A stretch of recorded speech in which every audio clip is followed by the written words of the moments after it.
So let me take just a moment of personal privilege to welcome someone that we're so excited to have on board with us as our new director of the Arkansas 529. I can't say enough good things about her. She really, she really came on top in our evaluations. As most of y'all know, this 529 program is probably the heart of my administration, even though you wouldn't think that it should be the total focal point. But having been born and raised here in Arkansas and understanding what education can do, even within my own family, and she shares this same aspiration. But Fran Jansen is our new director. Fran, welcome aboard, and I would like to give you a few minutes to address the board, if you will, and to make any comments you'd like to make. Well, I've had the privilege of meeting a few of you already on either various calls or whatever, but I just want to let you know how excited I am, and it has been certainly, to say a challenging time for everybody is an understatement, but as I was telling Grant yesterday, and I believe Dave, same with you, this has perhaps been for me personally, an excellent time to kind of come on board because it has allowed me to not only come in with a fresh set of eyes, but also, fortunately or unfortunately, a set of eyes that is now looking at everything kind of through the COVID lens. Because I think so much of what we're going to be doing in the future with 529 is, and with everything in our lives, but I don't have that, I don't come with, well, this is how we've always done it for the last 2 or 3 years mentality, because I don't know how you all have been doing it for the last 2 or 3 years. And there are obviously things we're going to have to learn to do differently. So I come at this with more enthusiasm than should probably be humanly possible. It's been a great opportunity for me just to kind of dive in and read more reports than I've ever seen in my entire life. And I'm excited about turning all that data into progress and into action. And so thank you all in advance for your help in helping me make that happen. All right, Fran. Well, thanks very much. And again, the expectations are very, very high. I think this board and the particular contributors know that my expectations are very high. And we'll look forward to your work and progress. If I could, moving on forward, I want to get an approval of the minutes. If you want in your deck there, you should have those and an opportunity to look. And if I can get a motion, then we'll move on. We approve the minutes. Okay, Clint, do I have a second? We'll have to second, sir. I'm seconding. Okay, any discussion? All those in favor say aye. Aye. So moving on to business. Grant, I think this is you. Yes, sir. And I will share the screen so everybody can see the budget there. These were the checks and invoices. You'll see the list that were paid between our last meeting and this meeting. And then the two at the top, Vines Media and NWA Brand, were the invoices that have yet to be paid. So with that, I would open for a motion to approve the invoices to be paid, and we'll move on. I move we approve the checks and invoices. I second that motion. Am I running that, Clint? Yes. Grant, or? Yeah. Okay. So I have a second. All those in favor say aye. Aye. Aye. Thank you. Report, budget, John Peace. Yes, Treasurer, you've got a copy of the budget report there. I'll just point out a few items. In terms of income, we're $26,000 over what we had budgeted for the year, and then that does not include the June income that will be coming in soon. On the expense side, we're about $73,000 overall under our budget for the year. Uh, some of the expense items, the mobile app, we had budgeted 101,000. We budgeted 129,000. We've spent 101, so we're $28,000 under budget through May. In the marketing expenses, we budgeted 315. We spent 321, so we're just right on budget there. Invite Education, we had budgeted 32.5. We spent 51, so we spent a little more than we had I thought we would at the first of the year. Travel and conferences were $14,000 under budget. Legal fees were $2,000 over budget, but those were expenses for me attending the Treasury Management Conference in 2019. And the scholarships and grants were under budget by about $13,000. So overall, as I said, we're $73,000 under budget before the June expenses. All right, John, thanks a lot for that. Moving on. Sir, I'm yeah. sorry. Can we have John go about and discuss the privacy policy since we're at him as right now? Sure, yeah. Sorry. Yeah, you've got a copy of the privacy policy in the packet, and I've been working with Ascensus Legal Counsel about the website privacy policy. Of course, the committee doesn't maintain the policy. The website, Ascensus maintains the website, and it references the Ascensus privacy policy. But the committee and staff, our committee and staff, also have access to records of account owners. So I'm recommending that the committee adopt its own privacy policy. The policy tells the account owners how we use their personal information and how we disclose that information to third parties. Grant, is that a motion? Yes, we will need a motion and a vote on that. Okay. I move we adopt the proposed privacy policy. All right, Clint, thank you. I second that. Any further discussion? All those in favor say aye. Aye. Okay, Thank you. got that. So we're moving on to Dave. Dave Ponder, is that right? Very good. Yes, I think so. And thank you for the vote on the privacy policy. We'll get that changed out immediately. Does everybody have the presentation in front of them for the gift plan? And I can share the screen if you want me to do that. Totally up to you. I've got my hard copy in front of me, so it's completely up to you. So let's start off on slide 3. So the gift plan assets, if you look at the graph, what a remarkable recovery. Now, looking at the stock market today, we're down a bit, 1,000 points, I think, on the Dow right now. But what a bounce back from the virus. So we closed out June 8th at over 476 million in assets for the gift plan. So it's interesting times. We'll see where it goes from here. Hopefully, it continues to move forward after today's correction. If you slide over to slide 4. Total contributions, even in this crazy time, were 5.3% over what we had in 2019.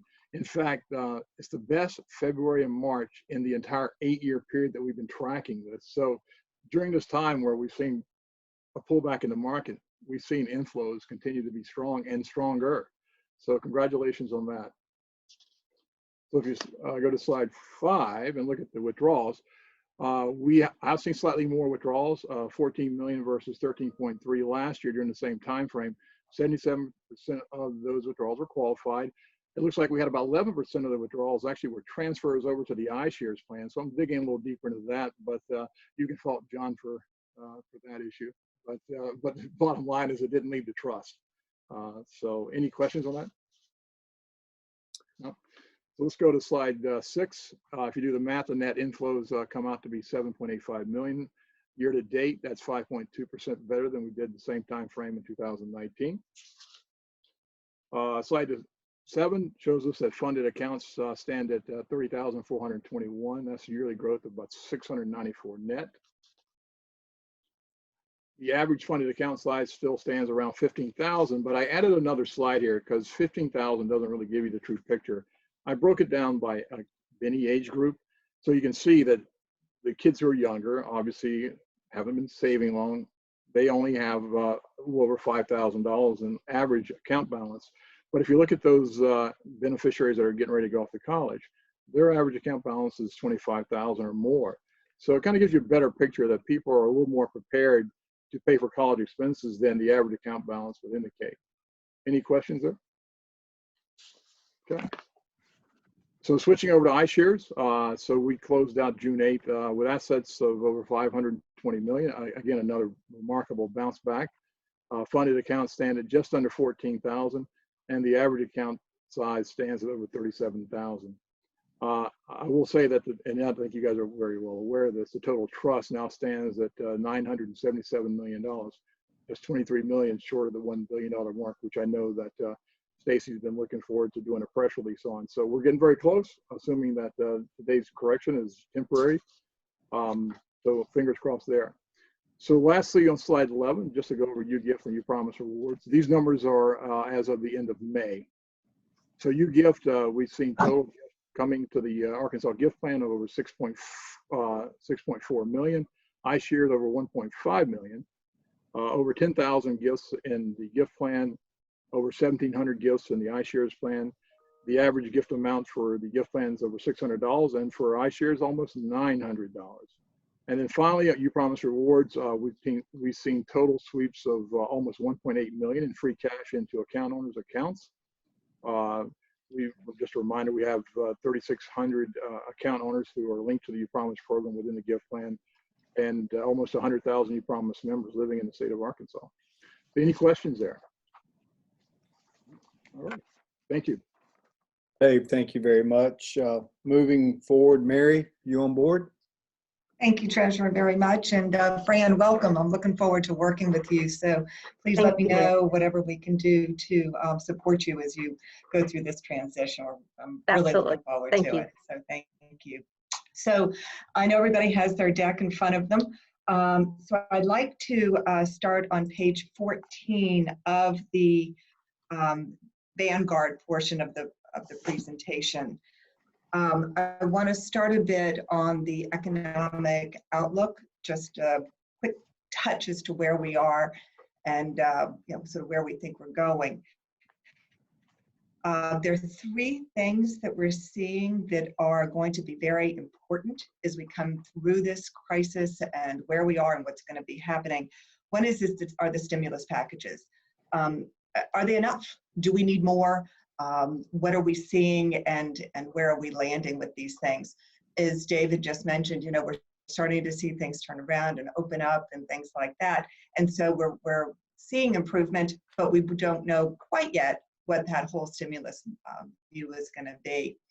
And speaking of the rolling reopen, it is a very big thing that we're watching right now across the country as to how is this going to work and what is it going to look like, and are we going to have health issues, which brings me to number 3 on page 14, which healthcare. That is absolutely paramount of getting a vaccine and how it's going to be shared.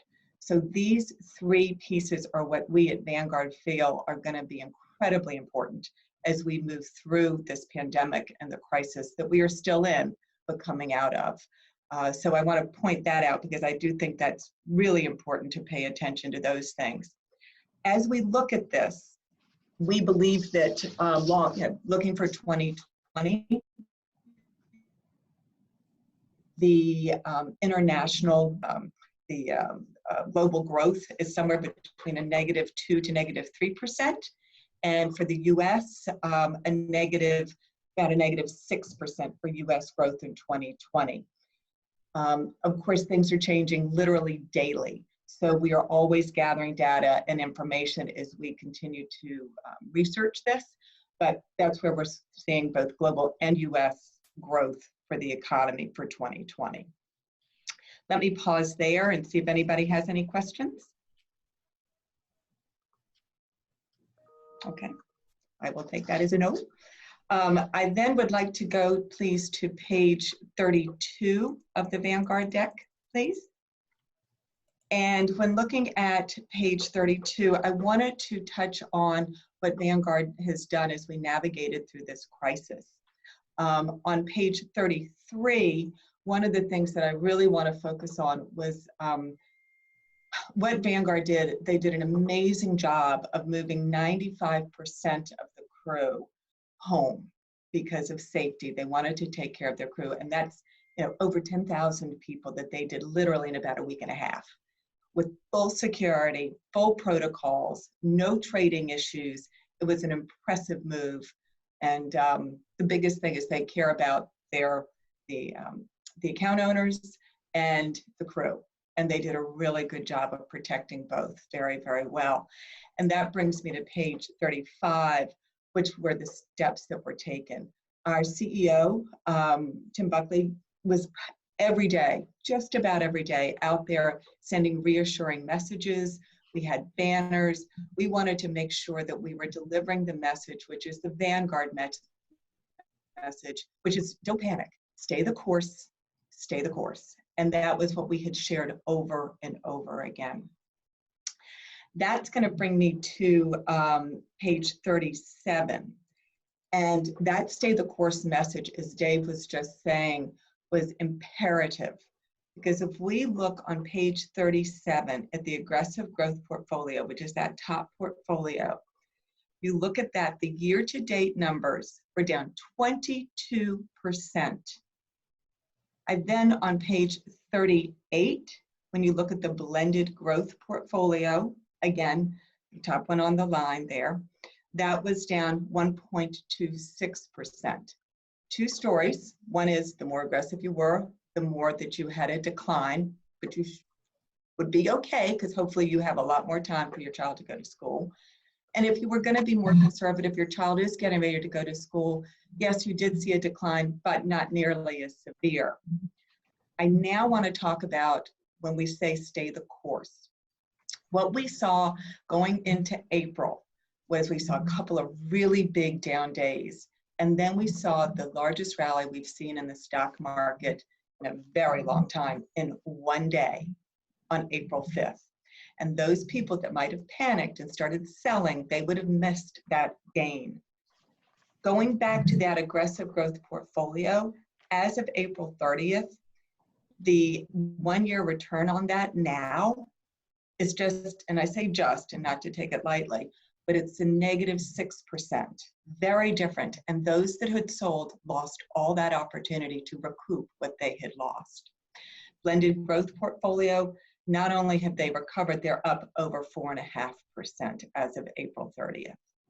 So I share all this because there is a story there that we want to always be sure to convey when we're talking to the Arkansas account owners, of making sure that they understand what they're in, that there is a plan. That's why we have the glide path, that it automatically gets them more conservative to where they need to be. So I'm going to stop there. Questions, thoughts, any other information that would be helpful? Any questions for Mary? Seeing none, we'll move on. Thank you very much, Mary. Thank you. John Park, you on board? Yes. Hello, everyone, and thanks for having me again. And Fran, nice to meet you virtually. Hopefully we will actually get to meet in person someday. Yes. In the at least middle term, near future. We shall see. So Mary covered a lot of the high level market stuff, but similar to Vanguard, obviously, I think BlackRock feels that we need some clarity in terms of what's happening with the medical situation around the planet at this point. It's hard from a day-to-day perspective to predict exactly what's going to go on as it relates to that or in general. And we also feel that unless you have some sort of cure, vaccine, treatment, whatever you want to call it, it's very hard to predict where we're going. To add to that, obviously we have a number of things, including the protest movements, as well as the election going on this year. So there's a number of cross currents that are leading to a lot of sort of instability, volatility, and lack of being able to predict exactly what's happening. And I think everybody's been seeing that the stock market has obviously rebounded back super strongly. and what is driving that. And everybody's kind of been speculating as to exactly, if that's going to continue, when will that end? Is there going to be a market correction? All very hard to predict. I will say, and a number of people have noted that because this situation is so far beyond, and everybody's used the word unprecedented to no end, but beyond kind of your normal historical financial data that we normally look at when we're doing modeling, that the market is really kind of separated from trading on statistical data analysis to value both the general marketplace, but to really value all different sorts of assets. And so the market is trading more on psychology and other news that's occurring, whether it be here or globally, more so than in the recent past, right? So again, very hard to predict. You hear pundits on both sides making all sorts of different sort of assessments of the market, but because of the nature of all of these different things that are happening right now, and as Mary said, literally from day to day, things are changing. It's hard to know with certainty what's going to happen in the next week, in the next month. And I think everybody's in a similar situation as far as that is concerned. Pivoting, similar to Mary, BlackRock obviously has kind of been at the center of reassuring clients, reassuring financial advisors. We also have been involved in helping a number of governments around the world. We are involved in 2 of the credit facilities and advising the Fed as well as the US government. So we are helping world leaders and governments, both from the local level all the way up to the US government, navigate these difficult times, right? And that said, there's only so much you can do in knowing what's going to happen, right? But luckily the markets have bounced back pretty strongly. We'll see if that holds up. But, as far as contingency planning and BlackRock, over 95% of BlackRock employees globally continue to work at home. That has also been a relatively smooth transition for us. We have physical space that needs to be maintained, servers, things of that sort. So we do have some employees in some of our facilities, but largely they are empty. We have a big office in New York, obviously, and other, urban centers around the world. And those have largely been empty throughout this whole entire thing. And our operations have been pretty smooth. We haven't had any major hiccups either. And we continue to go about our business, making sure that our assets are well managed and well looked after in this tumultuous time. So that's just sort of general commentary, but getting into the deck,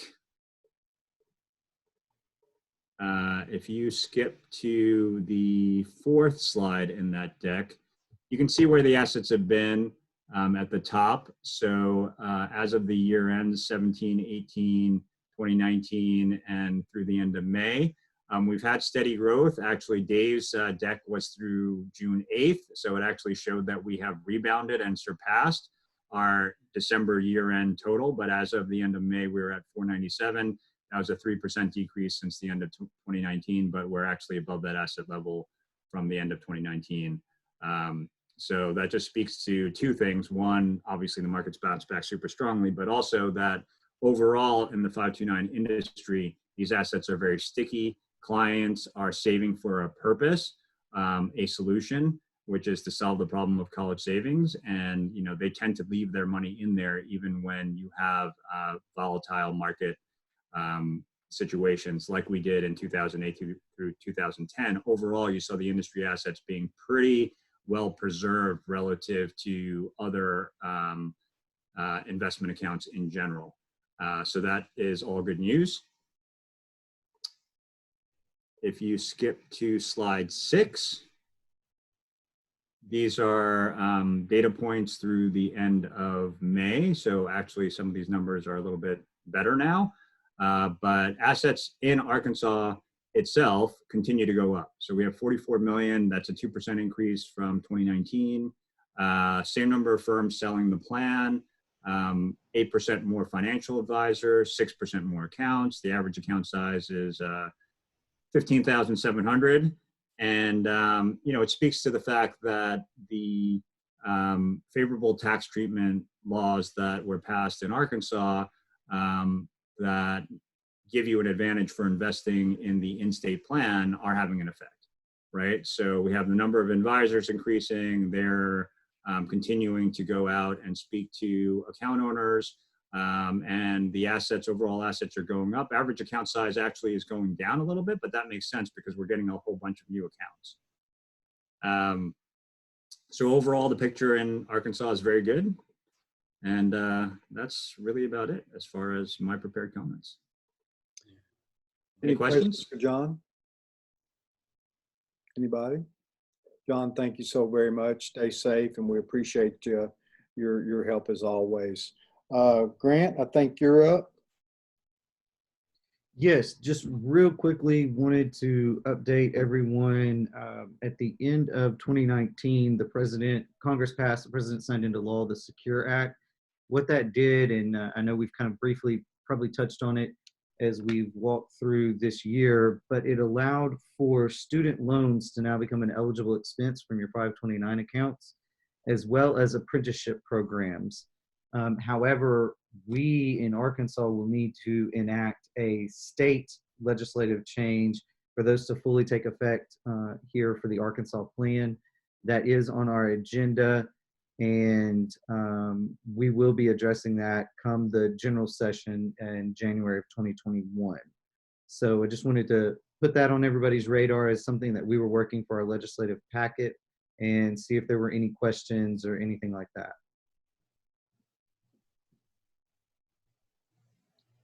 Okay, Grant, hearing none, moving on. I guess we'll set our date for our next quarterly meeting. We'll get Fran to get that out. Is that correct, Grant? Yes, but I will kind of give everybody a heads up. We're probably targeting like that second week of August, second or third week of August. So, but Fran will be following up with everyone to get that date firm. Okay. Any other questions? Thanks for everybody's time, and please again stay safe. Thanks for all your help with the Arkansas 529. And from my office here in the Victory Building, Dennis Milligan signing out. Peace to all. You all. Great day.